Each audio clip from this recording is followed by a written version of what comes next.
When a much-anticipated stint to go work on a Bavarian farm falls apart, Felicia flees to Paris. Well, what's a girl to do when she's broke, homeless, and wandering the banks of the Seine? Please welcome Felicia Leigh with her story, Life is Art.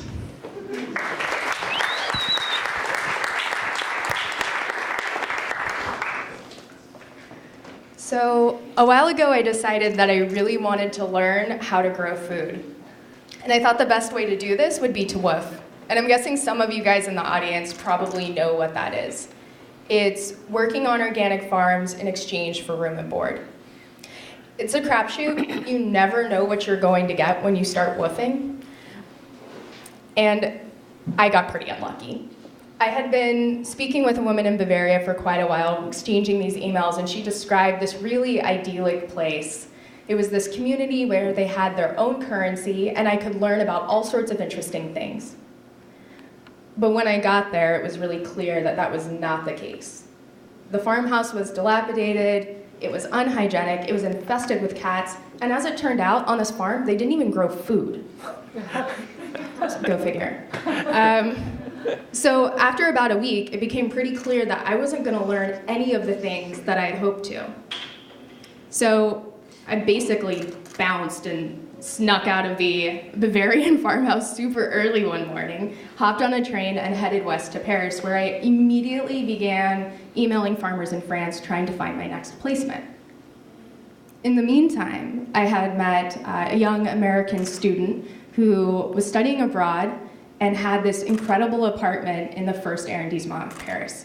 And if you're familiar with Paris, the first arrondissement is the place to be. It's right by the Seine, it's by the Pompidou Center, it's by the Louvre, it's by, just like everything that you'd want to be by, except I guess the Eiffel Tower, that's like 5 miles away. And he took pity on me, and I got to sleep on the couch. And, I was pretty sure that I would be out of there in no time. Maybe a few days max, and then I'd be back on a farm. But a few days turned into a week, turned into 2 weeks, into 3, and at some point I had basically moved to Paris unexpectedly. And, for a lot of people that's like a good thing, but I was not happy. I had quit my life in order to learn how to grow food, goddammit, and I was in Paris with clothes that I thought I'd be wearing on a farm. They were nothing like this. And I was in one of the most fashionable cities in the world, and I wanted so desperately to buy lipstick, but I had decided before I left that I wasn't going to wear any makeup on this whole trip, so I just held out. I was in my farm clothes and no makeup in Paris, and I woke up one morning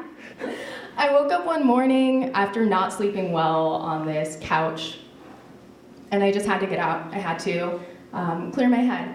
And so I decided I would go for a walk along the Seine. And it was very early. It was probably about, 4 or 5 a.m.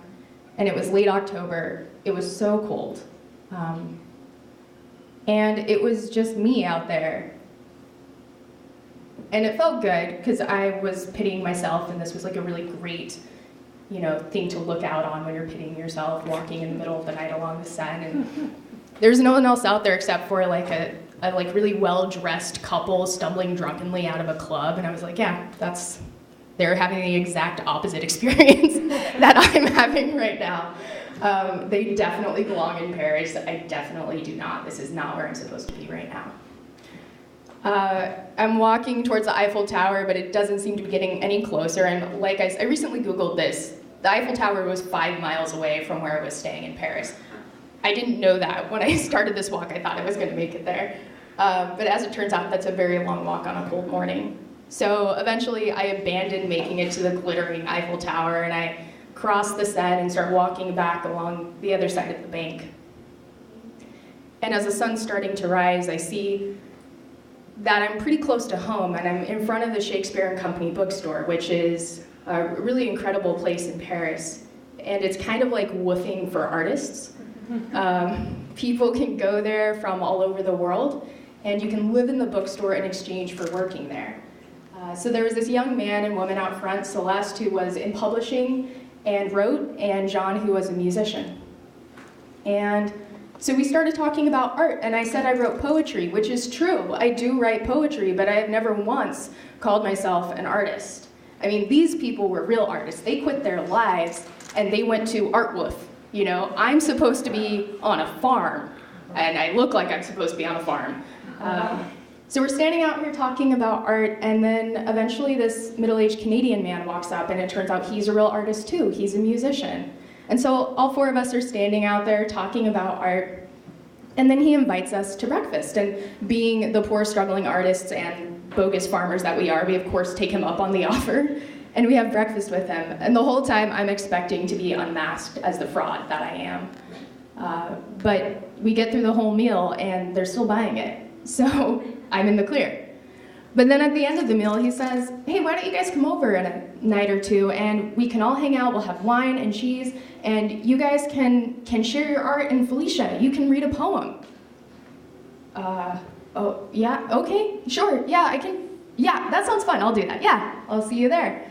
So I go back home to my couch home, and I'm going through all of these poems I've written in the past, and they all look so terrible. They're so naive, and they're so dumb, and they're not artistic. I'm like, what am I gonna do when I get to this fancy apartment with these legit artists, and I'm gonna read some dumb poem? But I go because I said I was going to go, and you know, when in Rome, or in this case Paris, you do something artistic and romantic. So I went, and the apartment's beautiful. It's right by the Notre Dame. And, you know, Celeste reads what she wrote, and then John sings and plays guitar, and Canadian man is just so floored. He's like practically begging John to like move to Canada and apply for this prestigious art grant. And then I have to read my poem. And I actually brought with me today the journal that I had the first time I lived in Germany when I first started writing poetry. And so I opened it up to read my poem, Bouncy Ball. Yeah, I have a poem called Bouncy Ball. I read it in its entirety. I was shaking, my voice was quivering, and as I looked up, you know, it was fine. I didn't combust, and we were all still there. And apparently they bought it. They bought Bouncy Ball. It all worked out. What idiots.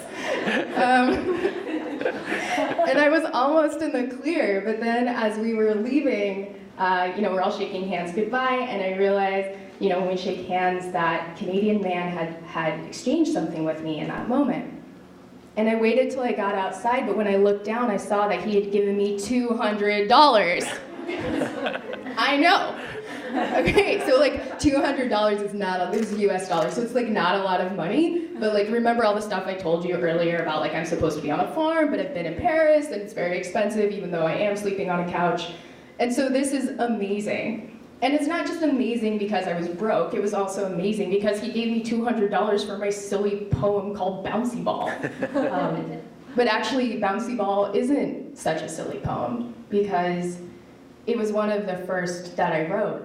And when I do write poetry, I feel like I don't really write it. I just kind of have it in my head, and then I write it down if I'm lucky and have something to write with at that moment. And I've never once sat down and thought, I'm going to write a poem. All right, go. Poem, like go gadget poem. It never works out that way. Anytime I've tried to create art, I just can't really try. I guess that's my point. And this whole trip had been like that. You know, I set out really wanting to work on farms, and that fell apart immediately, but I was angsting over it and trying to like shove, you know, this whole trip back into the farm box, and it just wasn't gonna fit. And once I finally let go of that and abandoned myself to this process, the whole trip changed.